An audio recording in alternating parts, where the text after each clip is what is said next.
What up? Okay, some tips on containers in building your meal plan throughout the day. These meal planning sheets are in the files section of this group. So click on them, download them, print them, copy them, whatever. Use these for scratch and when you're practicing. I am on the 1500 to 1799 bracket. So that's the one I'm going to be using for the examples. Okay.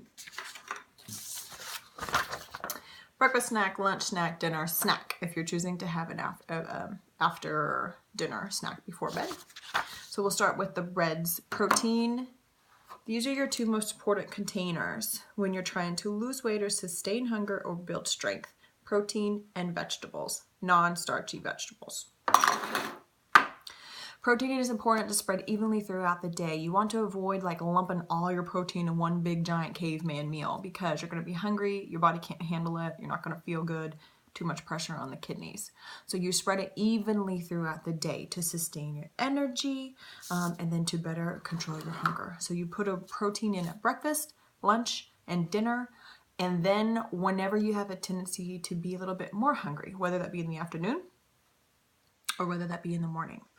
So mine looks like this. I have a protein at breakfast, whether it's leftovers or Shakeology, which is usually my protein, or eggs. Okay.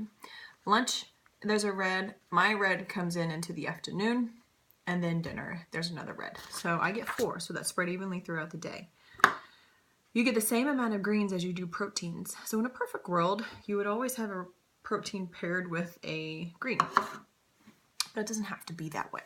The reason why the greens are so important is because non-starchy vegetables are so high in fiber and water content. They help fill us up, but they have such little calories in them, making it super essential for general overall health with all the antioxidants and everything else that we eat vegetables for. Now, if you're like me and don't like just piles of vegetables on your plate, you can eat a big giant salad. So you can rack up all of your cups into one salad if you want to.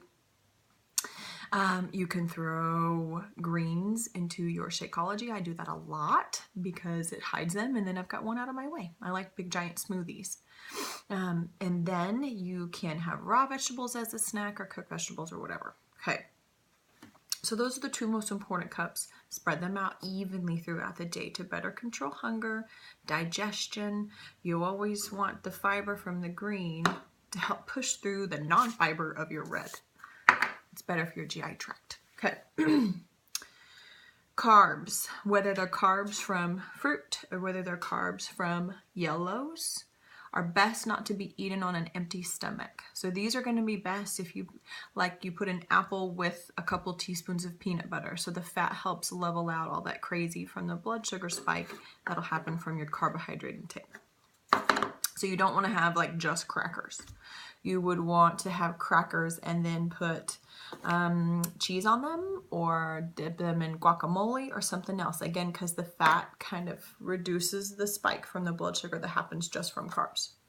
So if you eat carbs on an empty stomach, your blood sugar spikes and then it crashes. This can lead to hunger and mood swings and you just don't feel good. So the fat or the protein added to a purple cup or a yellow cup will help stabilize that and prevent that from happening. Okay.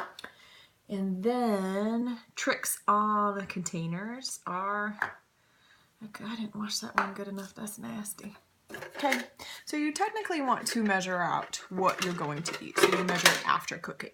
Okay, so if you grill up chicken and you dice it up, you shove as much as you can into this red container, and if the lid closes and clicks and stays closed, then you're good. If you have to like stomp on it and this lid keeps popping off, that means there's too much in there and take some out. Okay, same thing with this one. This one's big too. When I first started, I was like, oh my God. I was like shoving pasta in there and praying to God the lid would close. But as you get to doing this, it's really, I don't miss the yellows as much as I was so scared about in the beginning. Because you just get used to it and you're feeling so good without all that blood sugar moving around. You feel a little bit more stable, which is nice. All right. So, if you're making oatmeal or pasta or rice, you put it in after it's cooked. Vegetables, sometimes I cheat. You know, if I'm going to saute spinach, I shove a whole bunch of spinach into my green cup and then I cook it. So it shrinks down so much, but it still counts as a grain. It still counts as a full cup. Okay. All right, that's it for now.